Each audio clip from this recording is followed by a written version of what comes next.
Baimbo Kambote, Bipai Bozwami, de partout dans le monde entier, Bolandaka, Joe Pepe Mfundi vraiment depuis quelque part, Naïbi qui est Boza et Belé pour, tant Naïbi quelque part, vous comprenez déjà, il s'agit depuis Toronto, famille Chama, donc Bozo Landabiso, Tozomo Nabino Ndengenini, Bozo Retweeté, Tozomo Nabavi Nabino, Boko Tsarapo Nabiso, donc Biso Sambino, Biso Tozate, Bino Pe Bozate, donc Bolela Kimingi. Par rapport à l'actualité politique où est le République démocratique du Congo. La politique pour biso malgré tout ça synonyme comme politicien vraiment. Donc il faut politicien merci na maman GG Chama papa Félix Chama.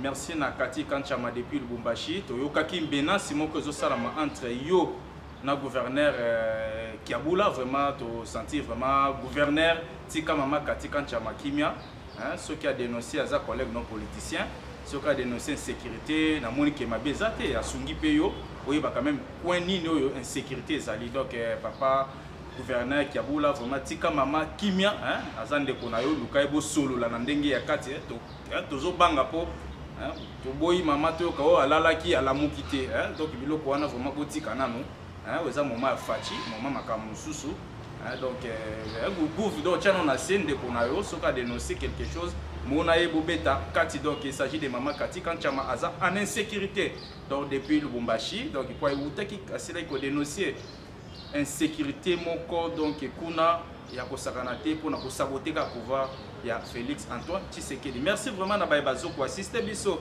awa na émission o wana moni ndeko na ngai Dani Badi Banga vraiment zalié mon côté bongo azomina ndeko honoré Luemba donc o bazali ba soldat qui bassiste donc bango soko tumboli qui bassa donc ozui la réaction rapide donc ba soldat bango nande baza wana ko assister biso na émission lelo donc toza na sécurité donc na moni que na ndimite que mo na mboka avant annoncer mais bakila ko za enlever après émission donc ba soldat qui bassiste baza wana donc oche Banakin nazalinga mogote mo na mboka aimé bakila mbote mingi Joe Pepe.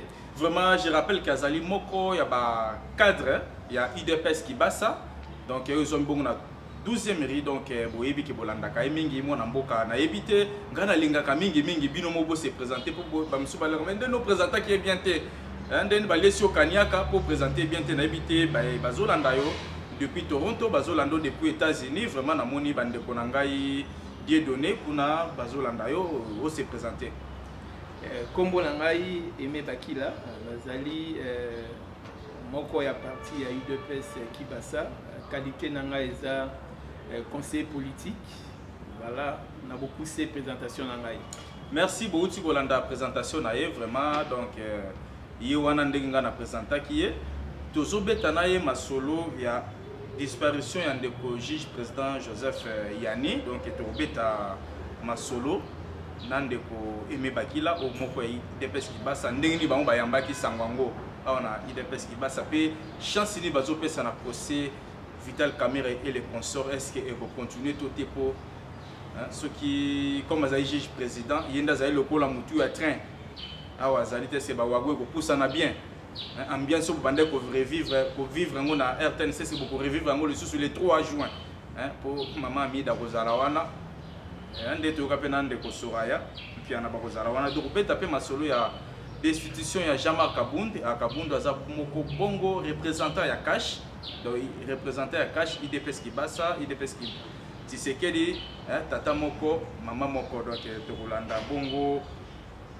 ba point de vue ya ndeko Aimé par rapport ya ndenge pe Jean-Jacques Mamba bautaki ko libérer provisoirement donc c'est ba suspendre donc oui suspension donc so ba tiesu eza wana pause so ba fini donc infraction to ni justice et va continuer après session oyo donc tobeta masolo wana tobeta pe masolo mo ebele ezali botika connecté toyoka ki pe affaire à poison na présidence de la République tokoyoka ngo awawa nani ndaza sima na yango mwana mboka Aimé Bakila vraiment toyebiti oyoka ki tongo moko etani ndeko juge Joseph alamuki te ndenge tolalaki biso nyonso yo ntango oyokaki alamuki te omilobelaki nini?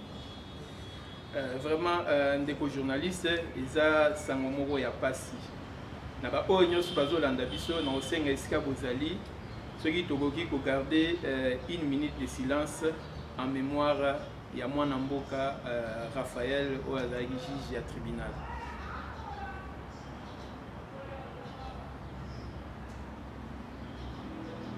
Merci. Merci beaucoup.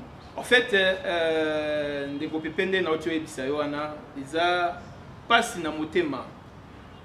Lelo yo Congo République na biso ezolakisa ke soki série ezali na kati ya mboka to exceller na ba domaine nyonso puisque ba talent ezali toza na bato mayele bato ya bwanya oyo ke mboka na biso lobby ekoki kozala respecter.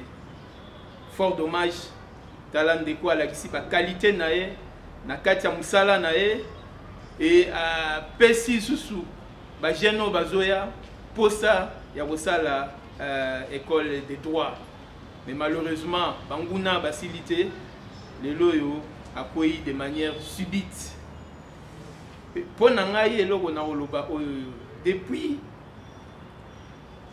processus enclenché par un chef de l'État il y a changement rigoureux pour nous redorer blason et RDC vraiment ndeko na biso Raphaël azo mérité cause à la martyr ya processus et azo mérité cause à la héros puisque il a pris son courage, il n'a pas paniqué et il a conduit les affaires et il avait la volonté d'arriver jusqu'au bout et c'est là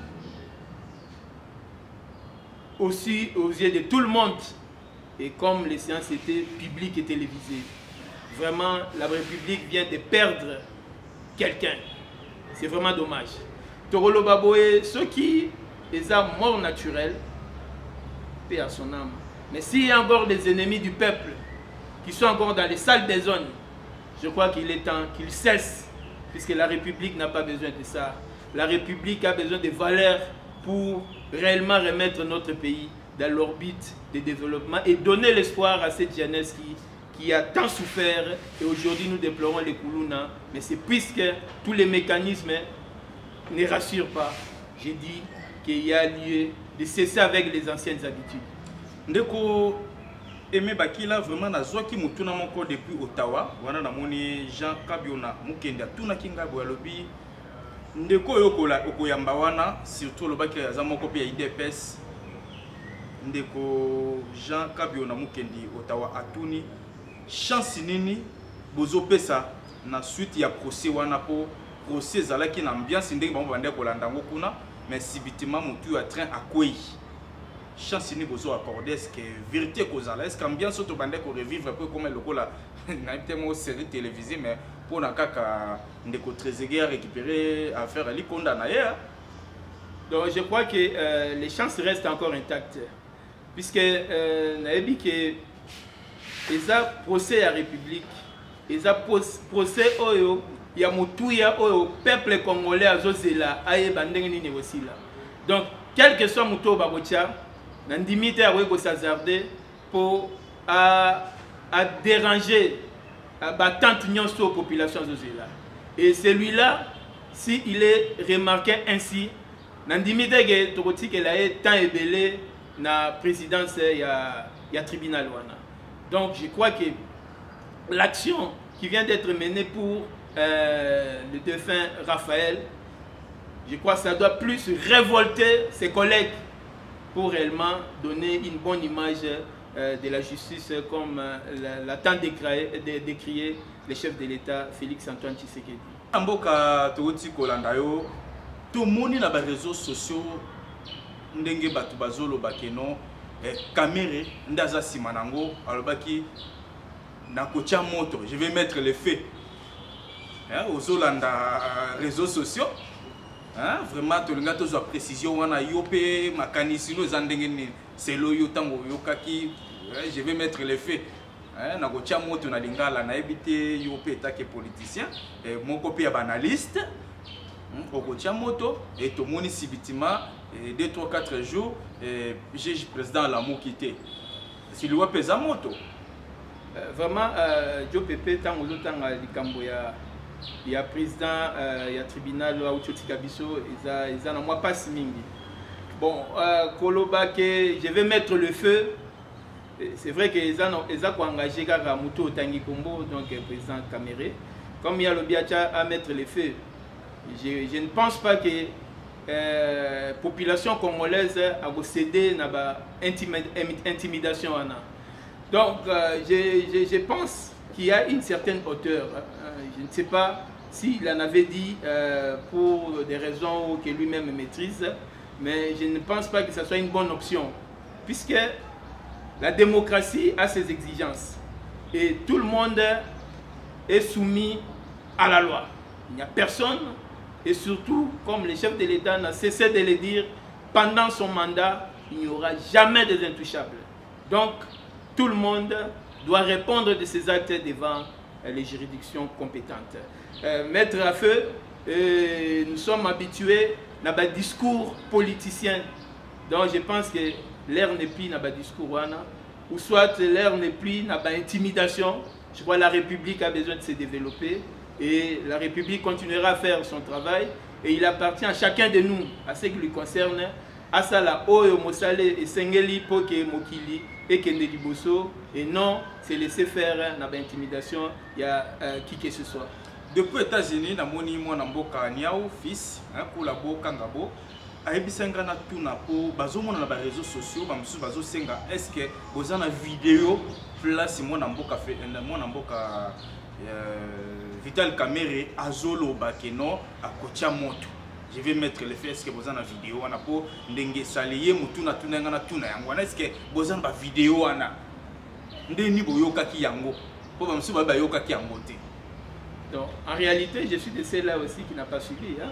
Donc, je ne peux pas dire que je suis là pour brandir une vidéo. Mais seulement, c'est un conseil que je donne. En tant qu'acteur politique, nous devons, il faut obéir plus ma valeur. Tant il y a tant je crois que tant on a démontré la limite. Tout ça a besoin de moutunions tout. Et ça ne sert à rien que ngai naza au-dessus de la loi ezangai funa ceux qui magamunange simbité na boma mokili je crois message wana eza na place lelo na kati ya Congo na biso. Donc ce qui est vrai que ceux qui a l'obaki vraiment ça n'engage que lui, mais je pense que c'est quand même une personnalité. Je pense qu'aujourd'hui il faut plus exhiber ma valeur, puisque étant donné que c'est un grand leader que nous reconnaissons, et tout acteur, tout leader politique, il est censé éduquer la population pour que réellement, tout comme on a développement, et puis tout cet espoir que je ne cesserai jamais de dire à cette jeunesse où aujourd'hui nous parlons d'un échantillon important de désœuvrés. Donc c'est un problème éthiquement très préoccupant. Et je pense que le leader il faut la focaliser dans cette problématique qui préoccupe, puisque lobby a un vrai débat sur l'emploi des jeunes, sur l'industrialisation, la transformation, des vrais débats aux populations de la mission. Mais on a remarqué trop dans le langage de notre jeunesse, on a IDPS, place d'une botiaka jeunesse, on a IDPS qui passe surtout. Place d'une oyo bino botiaka jeunesse pour na moni trop ça après na makambetali jeunesse. Donc avant de répondre à place totiaka jeunesse, d'abord je vais vous dire, si nous ne parlons pas de la jeunesse d'aujourd'hui, la qualité de la jeunesse d'aujourd'hui, demain on ne peut pas espérer l'avenir de notre pays. Donc l'avenir de tout un pays dépend de la qualité de la jeunesse d'aujourd'hui. Donc c'est une problématique qui doit être au cœur de tous les acteurs politiques.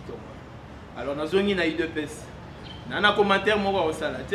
Pour nous, nous avons bandi la jeunesse na UDPS et puis UDPS qui va ça. Donc les jeunes ont une place na bango. Sur un cabinet, il y a son excellence Augustin Kibasa Maliba. Au moins un jeune conseiller.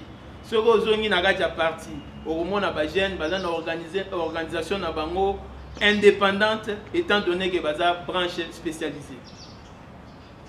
Donc vraiment, tu as Kolanda yo ndenge outi couper cette précision pour la jeunesse. Vraiment il y a IDPS qui basa bolandi bongo mwana mboka aimé bakila donc azali moko il y a cadre et IDPS qui basa mwana mboka. Est-ce que yo pozo kabola makanisi na yo na ba o bazolo bakeno na ba o basengi autopsie pour na liwa ya ndeko Joseph Yani ou azali bongo juge président ya dossier Caméré consort.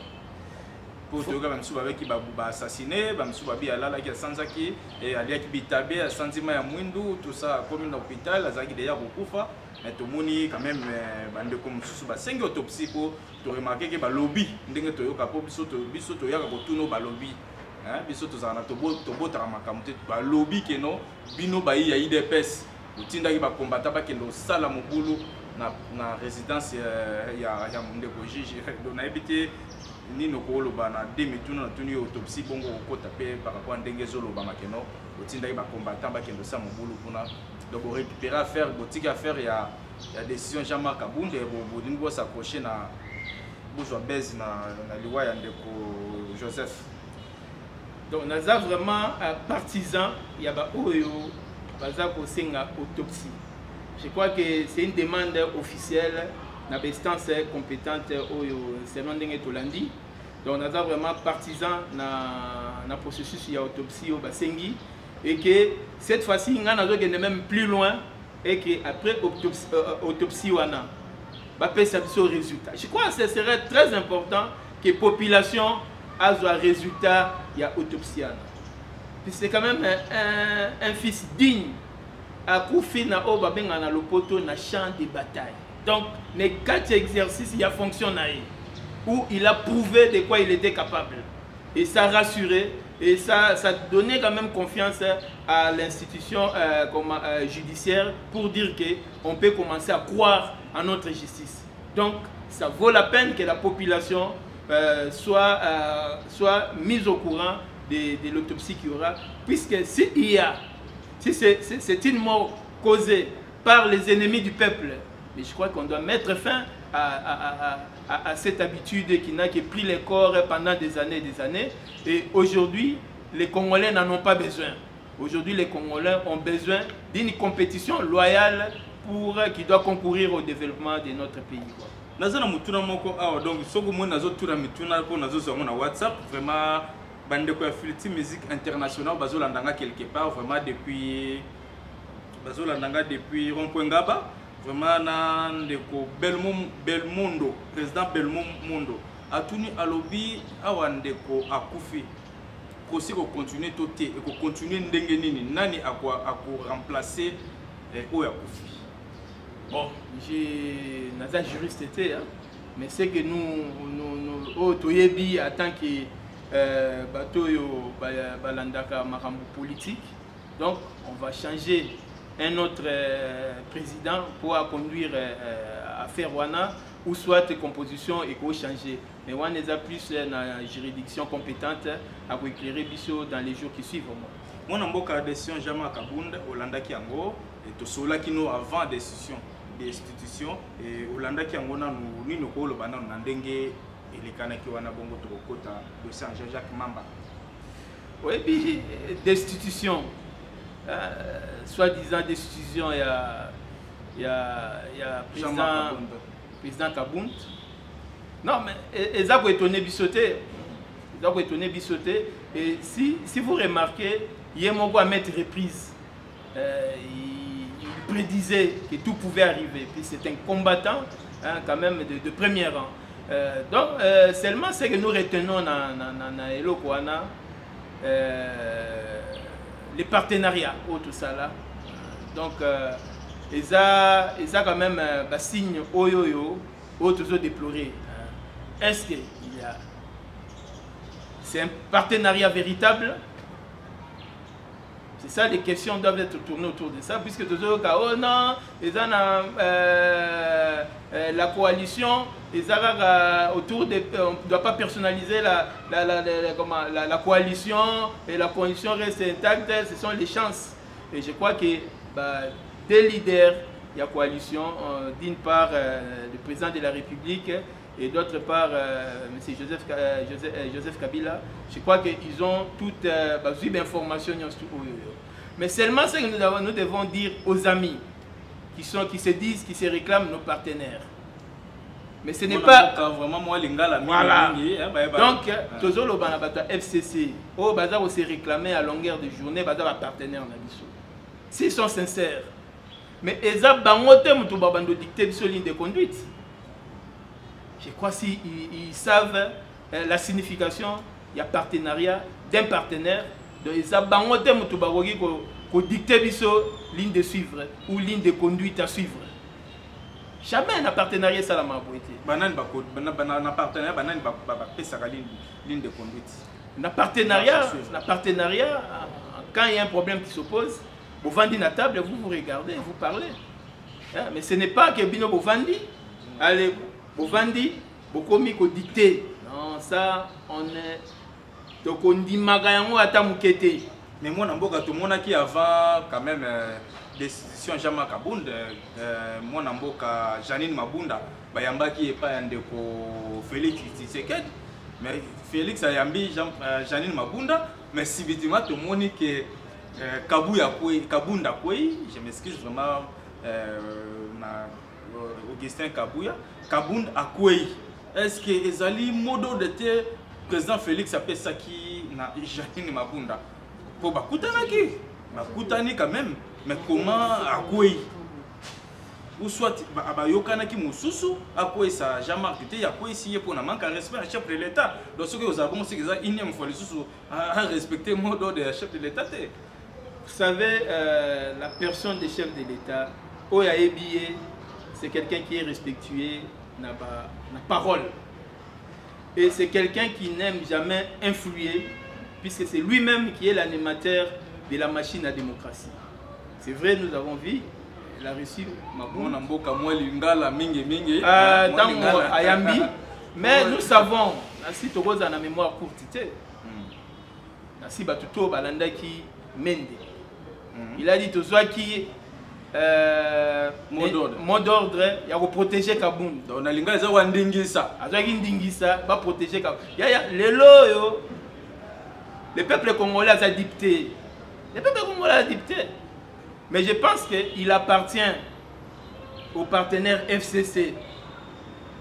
Bah, ça l'examen de conscience. Mais ce qui est vrai, la machine de changement ne s'arrêtera jamais. Ça, je peux les rassurer.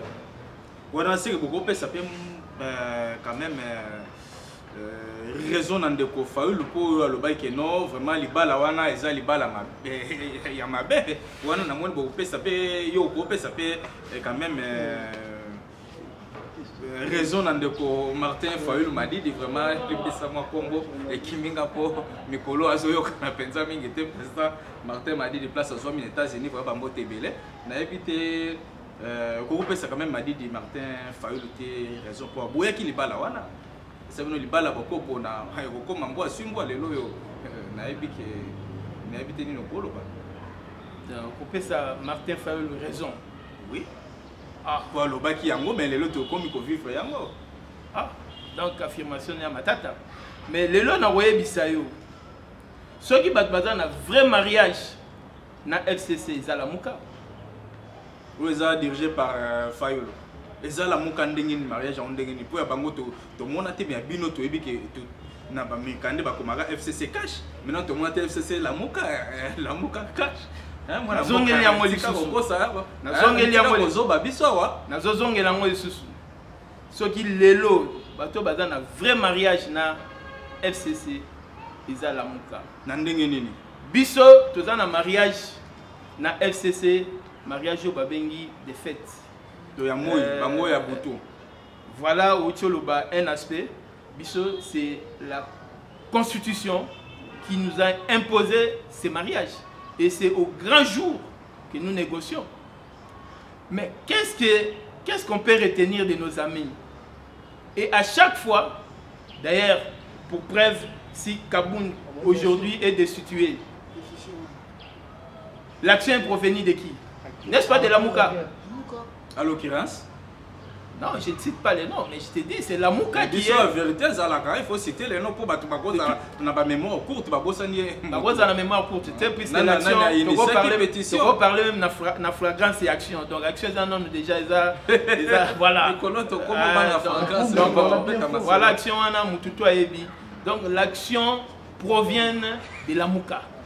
Et si vous remarquez, là où le cash est en train de faire un effort pour réellement convaincre les changements qu'attend le peuple, et s'il y a obstruction de nos partenaires de FCC, c'est Lamuka qui acclame et qui nous montre comment nos partenaires sont puissants. Donc, les actions de nos partenaires sont souvent soutenues pendant que nous ne voulons pas de l'action qui ne trouve pas d'intérêt de la population. Ce sont des actions-là qui sont soutenues par nos amis de Lamuka. C'est quand même grave.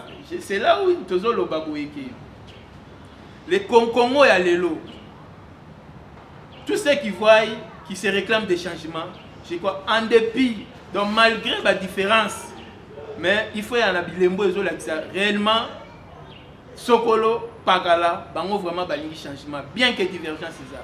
Mais ici ce n'est pas le cas. Mais on voit nos amis et à la Mouka, pour eux, ils ne girent que sur l'échec. Il y a Fachi, l'échec, il y a Cash, et là on ne sent pas ce qu'on appelle le patriotisme. Mais nous disons, cela ne va pas nous fatiguer, puisque nous avons pris à bras le corps la situation héritée, et nous sommes confiants qu'avec les efforts qui sont en train d'être fournis, et nous allons donner les changements à notre peuple. Moi, je suis dossier Jean-Jacques Mamba, je suis bandeko ya Assemblée nationale, qui quand même tika poursuite ndeko Jean-Jacques Mamba, puis tout le monde cours ya cassation, suspendre, tikité, otik ezake et kozonga gâté. Maintenant, on commis suspension, donc c'est-à-dire et kozonga après aussi ça quand même session na bango oyo. Après aussi sa session, bakozongi sa dossier na ye. Tout le monde déjà Jean-Marc Kabound à longo déjà ne bonga. Na ye ya assemblée. Na ebité moyen zalité nazo kotuna. Ye azonga nanu na ebonga ti bako déterminer bako établir que Jean-Jacques Mamba bakosela ki ye makambo nde balongoli ye. Po bazolongola Jean-Marc Kabound bango so ba Jean ba Jean balongola Jean et pas Jean et pas président comme président combo Jean bazolongola Jean-Marc Kabound na likambo ya usage de faux ya signature oyo pe fundami muta fundi pe ndeko na biso pe ya INC. Est-ce que moyen ezalité na analyse politique nini okota la place wana moyen zate bazong sa Kabound ti bakosili sa procès ou en suspension. Bon, et là on a envoyé Bissayo déjà yomogo tant aux olukao bimisa question na maonyo sozolo belangai. Je crois que il n'y a pas de souci. Mais tant aux ça d'effort pour bimisa vraiment question réelle, vous allez souffrir, cela veut dire que vous sentez dans cette action, il y a ce qu'on appelle acharnement. Comme vous monsieur Zate. Vous ne pouvez pas acharnement politique ndenge mo na mboka capital azole lango. Non, mais il y en a si Yolandi. Quel est l'intérêt honorable Jean-Jacques Mamba avait? Intérêt des alliés, il faut quand même qui s'appréva la puis que non va dépasser à 7 millions de dollars. Nde eloko Jean-Marc Kabound azanga qui va preuve. Donc azala qui wana azala c'est lo bango azala likolo azolo babiloba lo ba maîtriser ba chiffre. Mais à Bossani qu'est-ce qui avait poussé président Jacques Mamba? Non, non, le président Mabunda. Janine Mabunda. Non, non, président Kabound. Qu'est-ce qui lui a motivé pour sortir du haut des comment Yango beso to ko tuna bi non. En fait, c'est pour te dire que mais tous les ans ba question ça. Merci. Mais nangina ebisayo boye. L'intérêt Jean-Jacques Alakisiwana, c'est ce qui a prouvé que le mariage il y a FCC dans la Mouka. L'acharnement.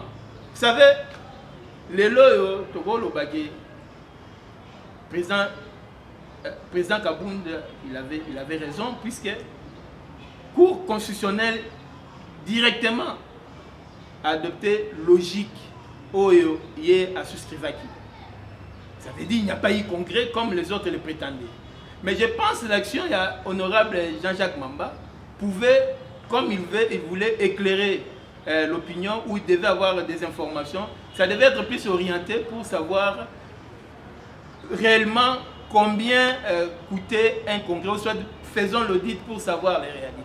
Mais lui, plus il a orienté son action directement sur les 7 millions. Bon, on ne sait pas si les 7 millions, c'était peut-être comme on dit dans la bouche, il y a des dents. Mais de toutes les façons, nous avons senti politiquement les discours des présidents Kabound où il a éclairé sur les intentions qui étaient cachées pour les congrès qui étaient prônés par nos amis du FCC. Moi, je suis parler du peuple, on a toqué la chambre haute. Tomoni ndeko nabiso papa Atem Alexis Tambo Mwamba. Basenga qui peut quand même enlever immunité na ye. Mais tomoni Kimbuta yenda zala qui vraiment na mon compte ya commission ango. Tomoni baboy ko enlever ango mais à côté balongola kimbangu akoi. Tomoni pe kaka kuna tomoni basengi susu motion contre Gilbert Kankonde waza moko ya bino représentant Ticket Cash. Vraiment est-ce que vous avez un IDPS vous avez un système ya Mbata FCC? Vous avez un Mbata FCC témoin en boka. Bon, problème na habité ce qui est se résoudre na Mbata. Na habité Mbata pour ebi surtout que na philosophie Mbata, ebi IDPS bien na 37 à lutte. Donc na habité ce Mbata, ça veut dire quoi? Je crois que awa biso nyonstu to lobi que nous sommes engagés dans une action républicaine. Ça veut dire qu'il faut mandat à Fatih, mandat il faut bilembo et mon nana pour que réellement le Congolais vive le changement. Nous avons Jean-Jacques Mamba du fait qu'il va suspendre Nina. En fait, et surtout que côté du président Alexis Tambo Mamba. Les lois Moutounion suffit à comprendre que tu ne peux pas te permettre n'importe quoi puisque vous êtes politique, puisque vous êtes parlementaire. Même les magistrats aussi tels qu'ils sont là, ils sont si limités. Tous, nous sommes soumis devant la loi. C'est ce qui fait que je crois que si nous observons les cas de flagrance, tout le monde a compris qu'il n'y a pas flagrance. Et que mais les problèmes restent pendants. D'où cette histoire. D'où on a laissé faire ces choses-ci là, mais après, ça peut toujours rebondir, puisqu'il n'y a que suspension. Ce qui doit répondre à président Alexis Tambo Mamba. Oui, on a évoqué l'immunité et tout ça, et que lors de la session du haut du pêchoir, tout ça. Mais je pense qu'il y a un élément sur lequel où les gens oublient. Lesquels il faut que attends Naza président, il y a institution. Je ne peux pas me permettre de n'importe quoi. Na salir combat Moutou, na bebisa loku Moutou, puisque Naza président institution. Donc je crois que chacun doit tirer des leçons et les comportements, notre comportement doit suivre. Je pense que le Congo et à l'élo et dans la posa valeur. Tu ne peux pas léser du fait que vous avez immunité, du fait que vous êtes président, mais je pense que la loi est toujours là. Et aujourd'hui, tu peux te camoufler derrière, mais je pense qu'un jour, ça peut aussi te rattraper. Donc, on a tout intérêt à changer d'habitude, qu'on peut sa image bien en tant qu'autorité, pour que demain, vous remplacer Bino, non, nous avions des modèles. Mais sinon, je pense que le contraire est à la bienté. Moi, je suis comme un poison à la présidence, je suis un coronavirus. Bon, poison à la présidence, et je suis un IDPS, de ma côte Tshisekedi. Corona na la présidence, et je suis un Félix Tshisekedi, président de la République Nabino. Boni na Katia Cash, le président est composé na Cash. Boni c'est bazo kufakate. Mutuna tozo boni ba INC toyoki ata mon côté. Est-ce que vous avez un poison tout dans le corona? Donc, la présidence. Je crois en matière de question à croire, je ne pense pas qu'il s'agit à foi. L'Obama. Oui, certainement l'Obama.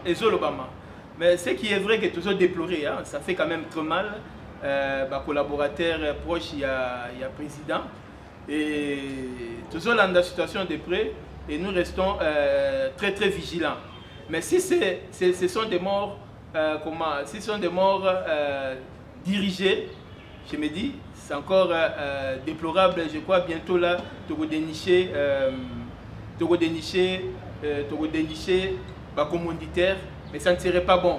Si je reviens encore, comme je l'ai dit, ça ne servira à rien de donner la mort à ton prochain. Je crois si on revient à la Bible, donc c'est vraiment pas bien devant le Seigneur, c'est un péché. Donner la mort, tu vas donner et toi tu finiras par quoi? Or aujourd'hui, nous pensons qu'on a besoin plus de travailler pour Kolongo Lambo Canabiso, tellement que Fachi a hérité sur tous les plans et les valeurs, les anti-valeurs et les valeurs. Nous tout, mais bon, on a été président de la République là. Aujourd'hui, la justice, et nous sommes confiants, et les dossiers en cours vont continuer, et nous pensons que réellement la justice est une image nango. Nous sommes politiciens, politique, et vous allez bien, les autres orienter l'action na biso, tu es la limite na biso, pour tous battre tu demander ba valeur. Donc, tu na cadre moko où chacun il faut dans la limite, c'est ça même les droits. Donc droit na yo esika esuki nde sika muninga et bandi. Donc ça ne servira à rien to créer sous banani ba dictateur. Donc tant on a essayé de qui, c'est pourquoi j'ai dit que après la justice, aujourd'hui, il y a la pandémie et je crois que comme un des piliers importants, c'est la santé. Ce n'est pas pour rien, pour moi, faut en solidarité. C'est pour voir aussi des fautes en comme ni système sanitaire au Congo. Et petit à petit, bientôt là, tu vois, aujourd'hui, les opérateurs économiques ne multiplient les réunions de gouverneurs. Et je crois que le gouvernement est dedans là. C'est pour voir comment. Je crois que c'est un axe important qui est le social et bientôt, je crois qu'il y aura des solutions et les chefs de l'État ne dorment pas pour ça. Il y aura et nous croyons des résultats pour ce pays, ce peuple avant Tokoma en 2023. Moi, je vraiment ni n'a remarqué le temps que ma Bible pour ça la politique pour que les politiciens bazaranakiss. Na yoki le makamba Bible, na yoka fatia le makamba Bible, na yoka ndeko Augustin, bandeko ya IDPS. Mais biso to bi politique etambola kana kisi. Mais tant que vous associez comme Nzambe zali hypocrisie de vous ça les pas Nzambe. Affirmation ana isusu na yebisayo Dio Pepe des afos. Il y a un bateau oyo balingi mambo. En fait c'est qu'on dit l'état laïque. L'état Congo, la RDC est état laïque. Chacun a droit à la mambo alingi religion esaïe. Mais nous croyons à Dieu, le Père, comme nous l'évoquons, puisque au centre de l'action de Dieu, il y a l'amour. Et nous pensons qu'avec l'amour, nous pouvons construire. Et s'il y a des tueries, c'est puisqu'il n'y a pas l'amour. Et ce sont des biens matériels et des intérêts égoïstes qui sont à la base. Et ça nous a amené où? Mobutu l'a fait avec 32 ans. Les 18 ans, on prend les 2 ans de Laurent Désiré. Ça nous a amené où? Et vous mourrez, vous laissez des immeubles qui, pour le moment, peut-être vos générations seront sacrifiées. Donc, je dis, ça ne sert à rien d'orienter une action sur les intérêts égoïstes. Donc, il est temps d'aimer son pays. On ne peut qu'aimer son pays avec l'amour. Et quand on a l'amour de son pays, on pose des vrais actes, on pose des bons actes pour que réellement le pays soit construit. Moi, j'ai un numéro de téléphone, alors WhatsApp, pour te déjà. Bon, le numéro nanga pour n'avoir message ou éviter, j'ai un numéro et un téléphone nanga ils a 084 74 99 193, d'où les codes plus 243 84 74 99 193.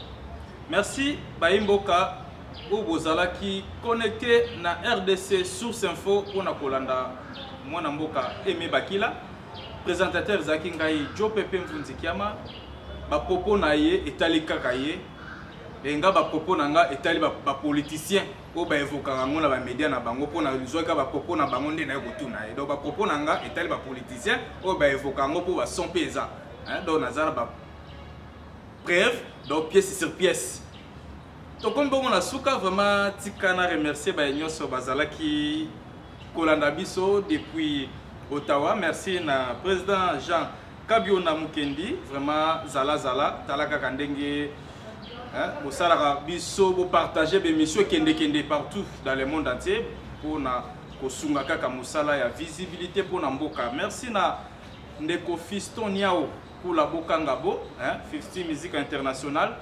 Merci na Belmondo hein, depuis quelque part aux Zolanda Biso. Merci na Nixon Léa Lukusa vraiment aux Zolanda Biso depuis Kinshasa. Vraiment merci na maman Kati Kanchama. Merci na ba nyonso bozaki connecté. Bolingo Bengangai plus 243 89 80 76 920. Donc na remercier pe ba bazaki na sécurité quoi. Hein, donc tout ça l'émission bandeti na souka pour monique enlèvement ça la mina ngote bon habité hein après gobima na 12e risque ce qui kozala mwana na mwana hein bendana donc o Aimé Bakila donc so to monanité hein pour comprendre déjà que donc merci Nandeko Dadi Badi Banga pe Nandeko Honoré Luemba donc baza ba soldat qui bassiste ba siraki sécurité na biso na émission lelo to kutani bongo mbala sima ciao.